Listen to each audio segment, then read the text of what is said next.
You know, we're always talking to ourselves so much, and I want to have some control over what I'm saying to myself. I want to be conscious about what I'm saying to myself. Oh, what's your name, sir? Who's yawning? What's your name? What's your name? You. What's your name? Him. What's his name? You. My name is Tomas. Tomas! I think he was expecting me to receive that telepathically. Because that's my middle name, Tomas. What's your middle name? Rodriguez. Oh. That's not mine. Tomas! You're a crier, right? You cry a lot? Yes, he does. He watches Oprah every day. You ever watch Little House on the Prairie, Tomas? Do y'all know what I'm talking about with Little House? Yeah. Like, Ma and Pa, they get me. Every time, oh, he loves her so much. Mary loves her son, it's the tragic. Tomas. You know when you're about to cry, but you're at work, Tomas? Who here's a crier? Who's a crier? Raise your hand if you're a crier. Oh, you just raise your hand for No, everybody. I really am. Gabrielle raised his hand like this. Yes!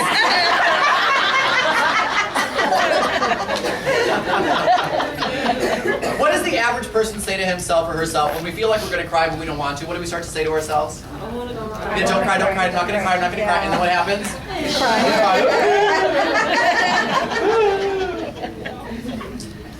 I have to watch my self-talk. Watch your self-talk.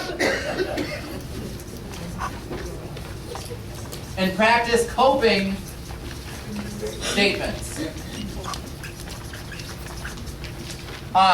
Coping statements is part of our self-talk. I want to watch my self-talk. Oh, I have to tell you. The more they find out about how important our words are, it freaks me out. Science freaks me out. Melissa, you'll know this. Oh, really? You'll know, because we read the same stuff. Okay. Do you ever drink Kabbalah water? No. But you know what it is. I think so. Madonna had a baby in a tub Yes. of Kabbalah water. Yes. Which really is not its intention. But has anyone ever bought a bottle of Kabbalah water? God, that sounds catchy to say, doesn't it? You ever bought a bottle of Kabbalah water? I don't think I've said that out loud before. But it's bottled water, it's Kabbalah water.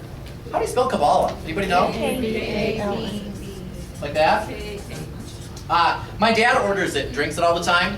And it's, as it flows into the bottles, people are praying over it and infusing it with light. And evidently it changes its molecular structure. That's what they say in the Kabbalah Institute. And then I was reading this book by Dr. Emoto, The Secret Life of Water. You ever read that book? And he has a few different books, like The Secret Life of Water, The Hidden Truth About Water. Dr. Emoto is one of the, I think, physicists of the day, who always has something interesting to say about science. And it's not like religion. So there's religion and science that kind of say the same thing to me about how if you talk to a glass of water, it changes its molecular structure. Like if you were to say, you are peace and joy. That's right. It does.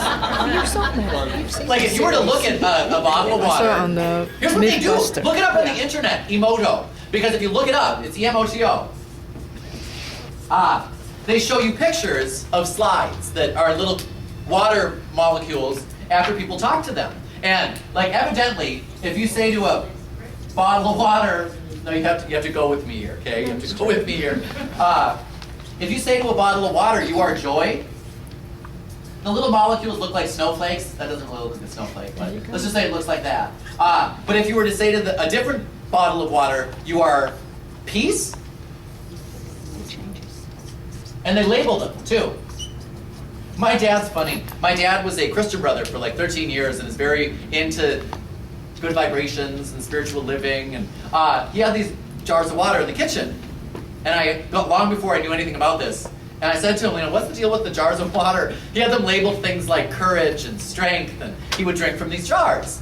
He never gave them to me either. I don't know what the deal is. Like they were good enough for him, but he thought, oh, the kids, they're on their own. Now I get it. If you say like to a bottle of water, you are peace, the little molecule looks a little different, let's say. But if you're to say, this is the part that gets super freaky. If you're to say you are peace and joy, like literally, you're peace and joy. Half of the molecule will look like the little peace half, whatever, and the other half of the molecule will look like the joy half. Like it looks different. But then they'll take some and they'll say to it things like, they'll say like to a jar of water, I want to kill you. And when they do that, like they'll say, you're a stupid idiot. And the water molecules don't look like those pretty snowflakes. They look like this. They're all mangled. No, I do not have these microscopes at home. I am not performing these tests myself.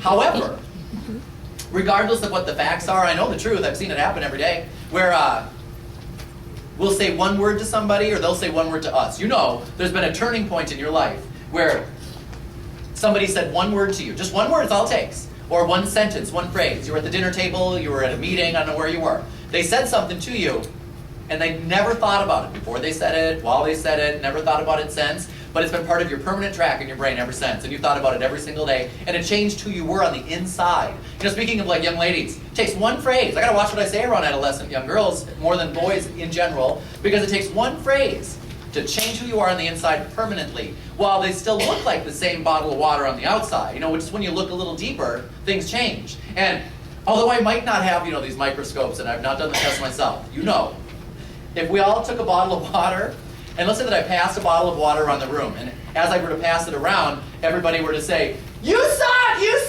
stupid, I want to kill you. Would you want to drink that at the end, Gabrielle? Would you want to drink that bottle of water? No, there's something in me that would be like, I don't want that toxic bottle of water. Yeah. So many of us, we don't watch our own thoughts and our self-talk. Coping statements, for example. Gabrielle, you're a crier too, okay? Like, when I start to think about what I'm not going to do, who I'm going to be, I have to practice, or I should. Don't use I should statements verbally. You don't should on yourself, Gabrielle. Don't should on anybody else either. I was what? Never mind. I want to use I am statements. Like I want to use I am statements. A coping statement has two critical components. If you're to freeform, think of coping statements. Coping statements are things that you prepare in advance for when you need them in the future, like when you're going to be emotionally charged. The two components are number one, number two. They have to be in the present and positively phrased. Meaning, I can't say to myself, I'm not going to cry, I'm not going to get angry, I'm not going to let them get to me. Because you know how the more they learn about brains and the more they learn about computers, the more they realize the two process information in a very similar way. Like you cannot tell a computer what not to do in the future. You have to use a very specific language with computers, and they find the same thing to be true with our brains, how we process information. You know how they tell us to tell our children what to do, not what not to do. You know what I mean? We're supposed to do that. But a lot of us don't use that same philosophy with our own brains. And I want to remember, if I say I'm not going to cry, that's a negative statement in the future. Our brains really reject that and there's nothing that we get from that. But if instead I were to say something such as, now positive just means, doesn't mean happy positive, it means what am I going to do? For example, I am strong is what I mean to say rather than I'm not going to cry. Instead of I'm not going to let them get to me, I want to say things such as, you know, for example, I am cool, calm, and collected. That's a coping statement. Now, I just like to use I am at the beginning because it makes it easy for me. It's like a starter phrase, it's a lead-in line. Then I just have to fill in the end, so it makes it easier for me. But if I don't have a plan, I just free think, you know, and say whatever words come into my brain to myself or to others, I am doomed. I gotta have a plan, I gotta have a plan. So, when we come back,